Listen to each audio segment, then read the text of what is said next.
For this session, we talk about employee benefits under IAS 19, or known as PAS 19 here in the Philippines, so employee benefits. So when we talk about your employee benefits, generally these are your different salaries or your plans for your employees. And we need to know how to account for them. But of course, for your different types of your employee benefits, mainly our focus is the accounting for the employment plans. Because for your salaries or other benefits such as your leaves, incentive leaves, your other paid leaves, or your salaries, it is easier to account for them because you just need to debit an expense and you credit the payment out of that particular leave credit or a payment out of that salary. So our main focus, therefore, in accounting for an employee benefit is how will we account for that future employee benefit or that retirement plan or employee benefit compensation plan, and how do we recognize and measure those items. So employee benefits or IAS 19 is also a mixed account. So when we say it is a mixed account, it again tackles two items. So we have your fair value of plan assets, and you have your present value of defined benefit obligation, which you will encounter later. However, for FVPA and PVDBO, generally, we only use this one for your post-employment benefits. But then, what we look into actually is not the FVPA and PVDBO, but whether we will recognize a deficit, which is a liability, or a surplus, which is the asset. So we will recognize a deficit or a surplus based on these two items so that we can determine if ever we will recognize a liability and an asset. But what's important for this particular topic is, again, we can recognize two accounts that can either be an asset or a liability. So let's dive right in on your employee benefits. So your employee benefits, it's composed of four main employee benefits. First is your short-term benefits. So these are benefits applicable for your short-term benefits to employees, such as your paid incentive leaves, your salaries. Post-employment benefits, as we said a while back, these are your benefits that is given to your employee after their employment to the company. So normally after their retirement to the company. Other long-term benefits are long-term benefits, which is given to the employee, but not considered post-employment benefit. Because generally, guys, we have only short-term benefit and long-term benefit. We have short-term benefits, your short-term benefits, and your termination benefit. So why is it considered short-term? Because this is payable less than or equal to 12 months. Benefits payable less than or equal to 12 months. So if you are terminated, let's say you are removed either because of redundancy or too much labor, then you are paid termination benefits. So these types of benefits are payable short term, meaning it is paid less than or equal to 12 months. So for example, in the termination, before you leave the company, of course, you will get the termination benefits already. For short-term benefits, normally it has only 1 year life. For example, service incentive leave, you should only make use of that leave for a year. Now we have your long-term benefits that can either be a post-employment benefit, which is most of you know as pension, and we have your other long-term benefits. This is payable for more than one period, okay? More than one period, greater than or equal to 1 year. So normally pensions are recoverable or receive after your retirement and until you reach a certain age or until you die. And your other long-term benefits, of course, will always be paid for more than one period. However, it does not include post-employment benefits. So short-term benefits payable less than or equal to 12 months, but does not include termination because we have a separate item for termination. Long-term benefits payable for more than one period, but does not include post-employment benefits. because we have other long-term benefits. So we have four classification of employee benefits under IAS 19: short-term, post-employment, other long-term, and we have also your termination benefits. These short-term, other long-term, and termination benefits are accounted straightforward.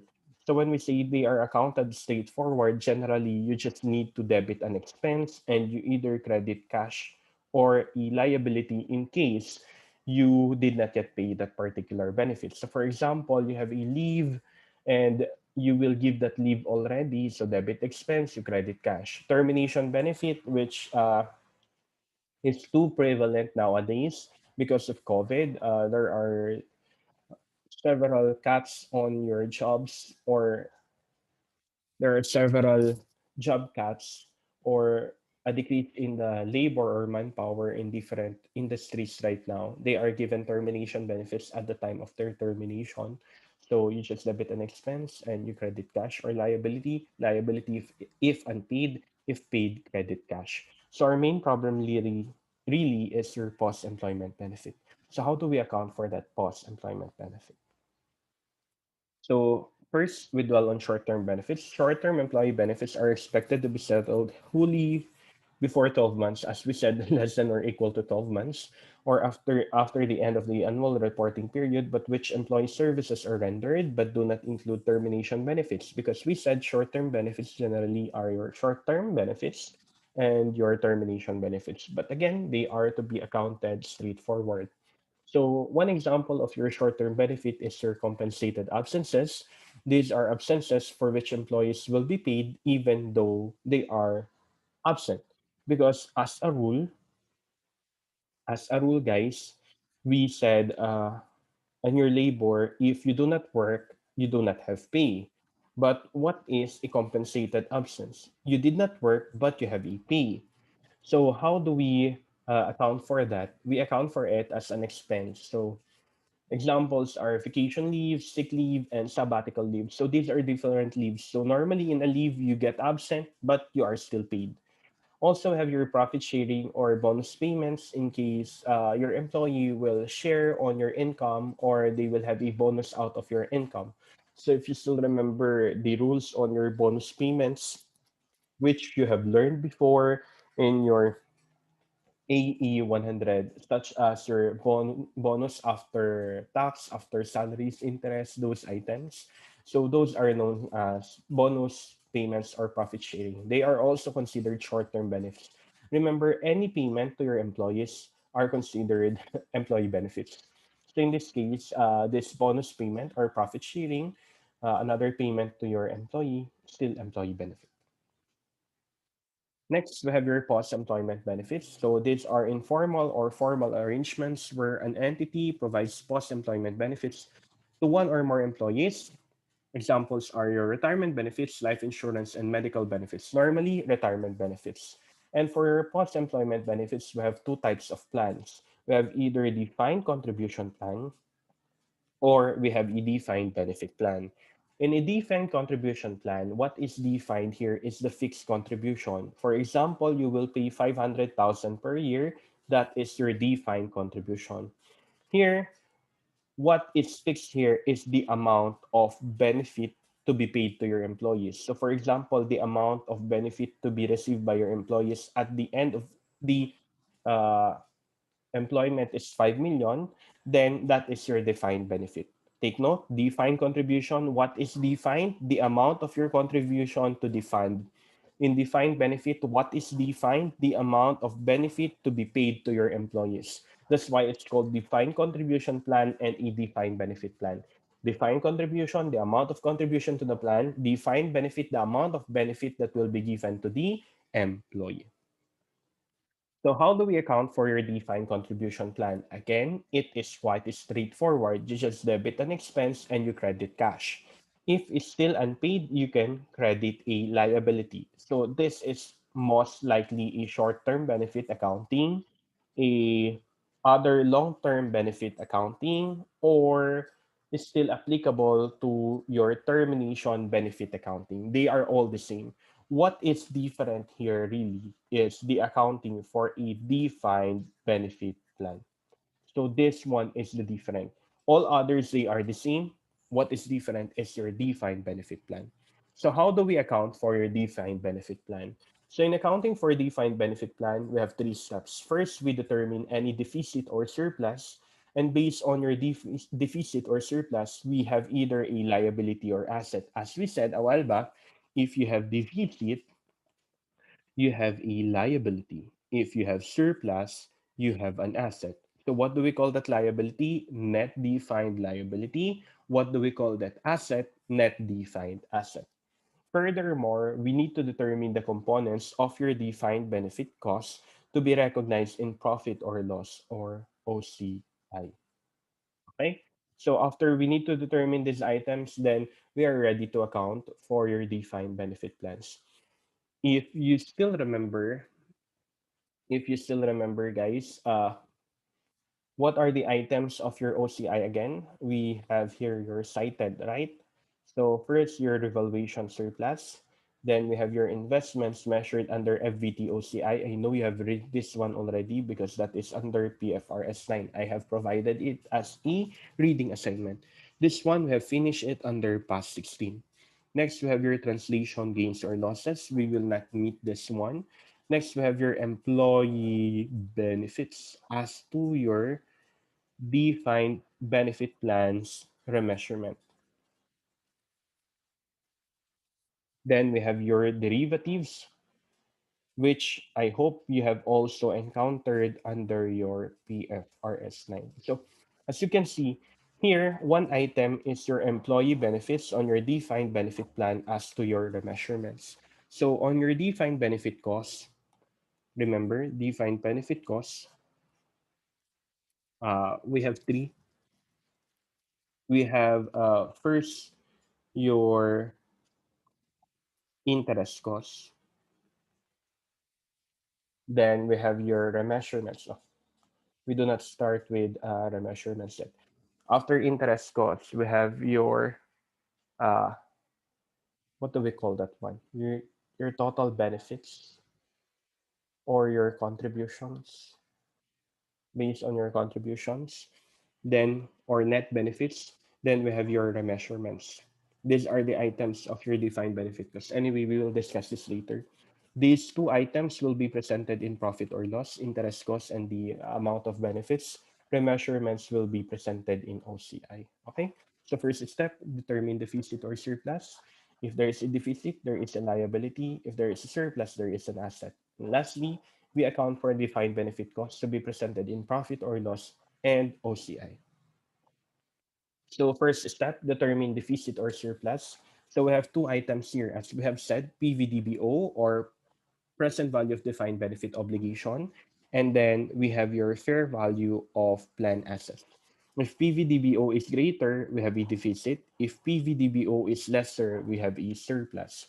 So how do we compute for your defined benefit obligations? So we have your beginning balance of your obligation, current service cost, the cost of your employee service for this current period, past service cost, past service, interest cost that is equal to the cost of your interest rate multiplied by your PV beginning.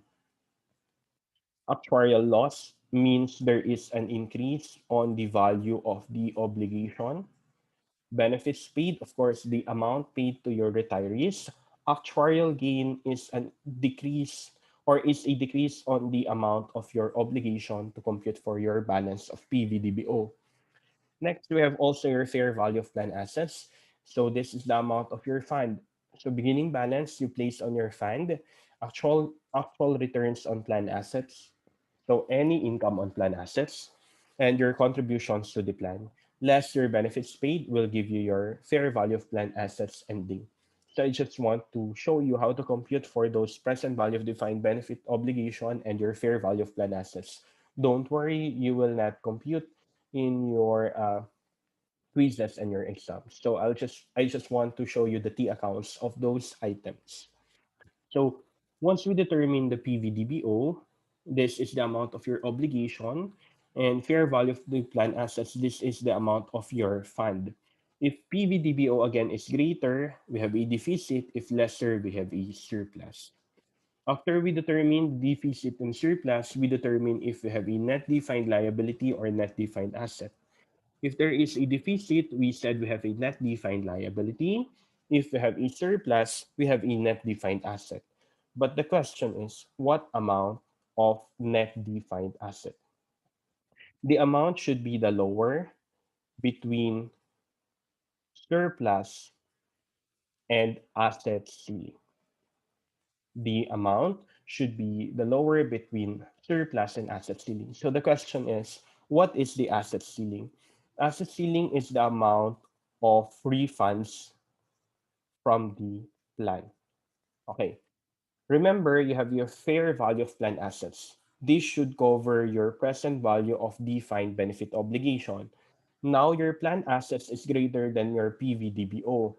Now, how much is your asset therefore? Your asset is not equal to the difference. It is not equal to the difference, but you need to compare, get the lower between the difference, which is known as your surplus, and your asset ceiling.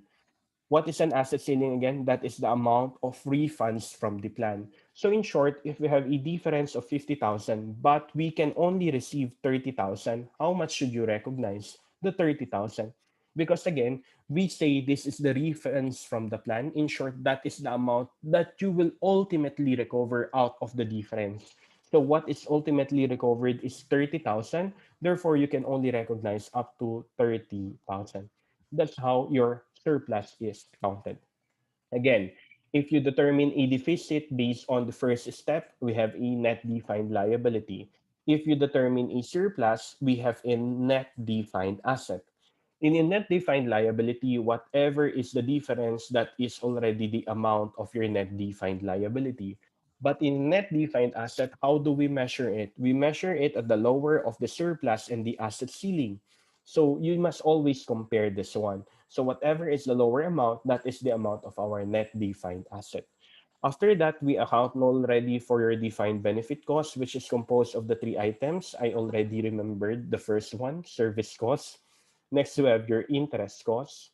And then we have your remeasurements. We said the two items are presented in profit or loss.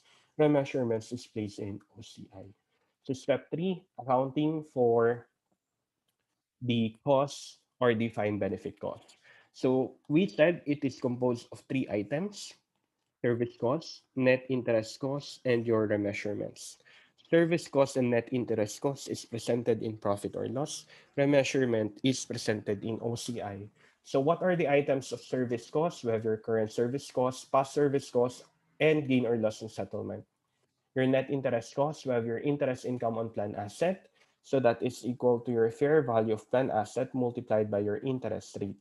Interest cost on obligation, as we have discussed this a while back, that is equal to your PVDBO beginning multiplied by your interest rate.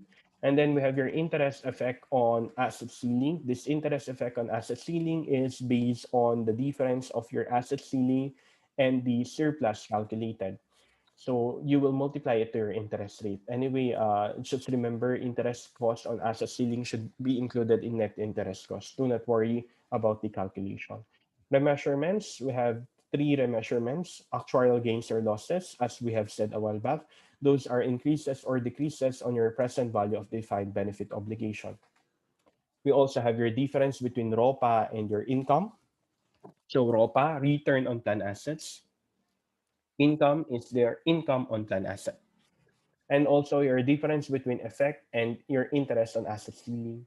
So we add them on your remeasurements to get for your total defined benefit cost. Okay, so three steps. First, determine deficit or surplus. Next, determine net defined asset or net defined liability based on your deficit or surplus. Lastly, account for your defined benefit cost to be presented in profit or loss or OCI. What are the items to be presented in profit or loss? Service cost and net interest cost, OCI remeasurements.